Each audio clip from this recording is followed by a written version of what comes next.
I had a really good day making over $600 trading AVGO in just a few hours. Here are the options: 625, 724, which is today. Let me show you how I did this. All right, so here's the daily chart on AVGO. And so you can see that today it obviously made a big drop in price, which is where I made my money.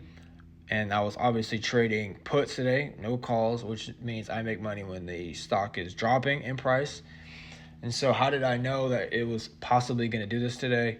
And that's because of the trend, right? So what I saw going into today is that this was making a possible lower high here, right? So what that means is we had a high here at all-time high, comes down, made a pretty big pullback, comes back up, made a lower high because then we came back down. So it failed to make a newer high. So still, I was not interested in any shorts here still, but as soon as we started getting a pullback here, right? So we made a small, declining volume pullback to the EMAs here, and basically what I was looking at, right, was this is what a downtrend would look like. So if it was a low, a high, a lower low, a lower high, and a lower low, and this is where we were, right? So that third lower high.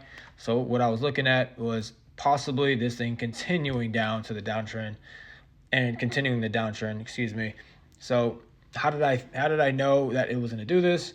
Well, I didn't know, but let me show you on the hourly how I was able to confirm it on a entry that I made on the hourly chart that confirmed the downtrend.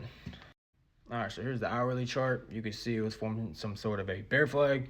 So my entry was a move past, basically breaking out of support at 160, which was matched with yesterday's low of day. So if it could have cracked 160 with low of day, obviously we could have made a big push down to the bottom of this trend. So that's what happened.